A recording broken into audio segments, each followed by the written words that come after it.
is Aiden, and today I have the DJI Spark.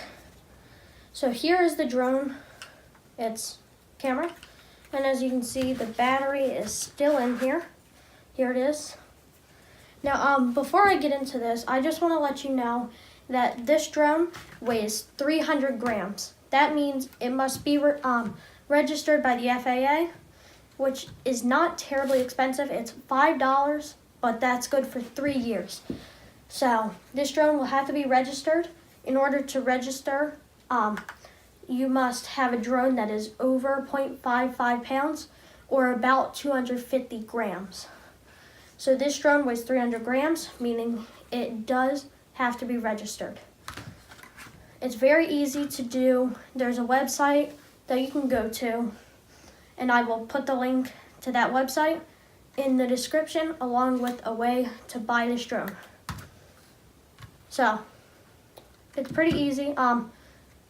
And if you do live within 5 miles of an airport, you are going to have to download an app called Before You Fly. It is by the FAA, and it is a safe app. It's used in order to tell the airports that you're flying your drone. You just fill out the 3 questions it's going to give you. It's going to ask you how long you're going to fly, how high, and how far. You fill out that information and you send it to them, and now you're good to fly. So now let's actually get into the Spark. So I'm not very charged. As you can see, I only have 1 light flashing, meaning I have below 25%. The battery works pretty well. As you can see, there's 4 lights here. The first light, if only 1 light is showing, it means it is only 1 to 25%. 2 lights, 26 to 50%. 3, 51 to 75, and 4 lights means that it is 76 to 100% charged. So everything, right now I got it as the controller combo, not the Fly More combo, but right now they had a controller combo going on, meaning it's the regular Spark with its 2 spare propellers right here, plus the controller. So I have the controller with it. The controller is very similar to the Mavics. It does not have an LCD screen, but as you can see, same concept. You fold out and you would put your phone in and you push it together. On it, it has its return to home feature, and if you notice back here, you can see the way to turn the camera.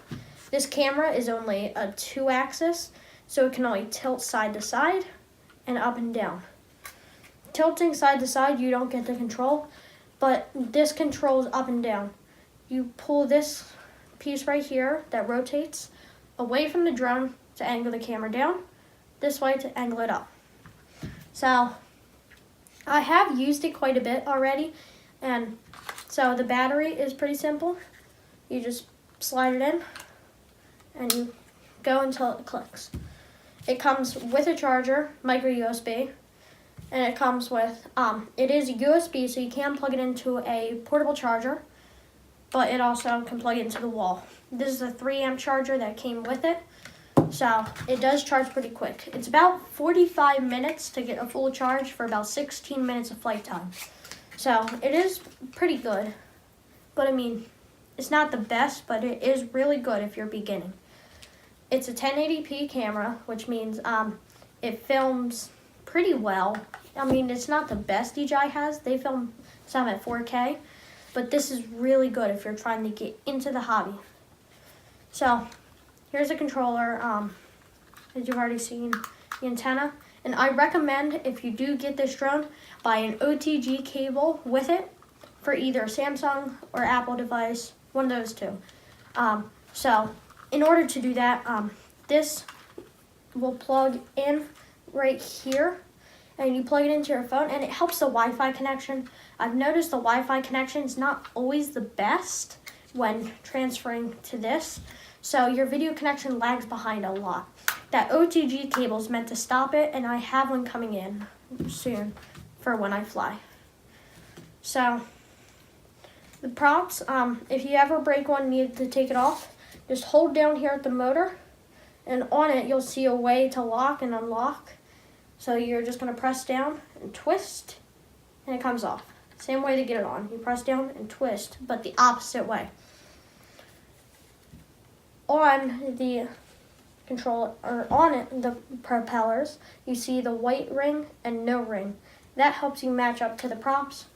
And yeah, so now let's actually get into what I find good and bad about this drone.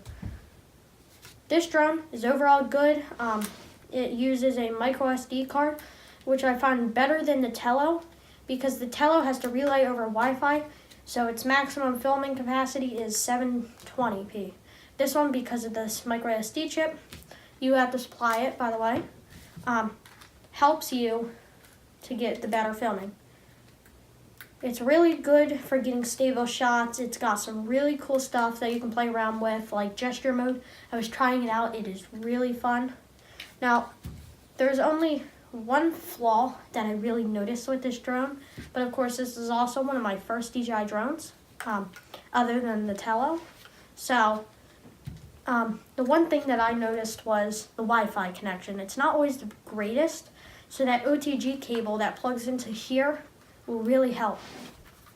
Now this controller does have to be charged and can be charged to this micro SD here, but it does not take long. It probably takes quite a bit to charge, but it lasts very, very long.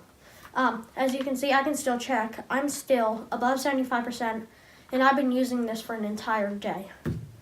So I have not recharged this yet. This drone does have sport mode, so for people who want to go fast, this thing goes, I believe, 50 kilometers, which is pretty good.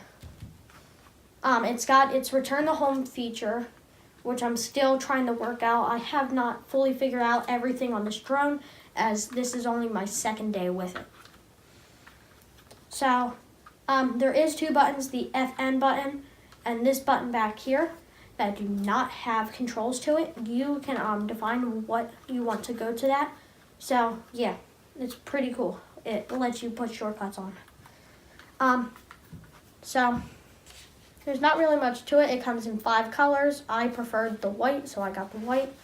And yeah, overall, this is just a really good drone. I would highly recommend it.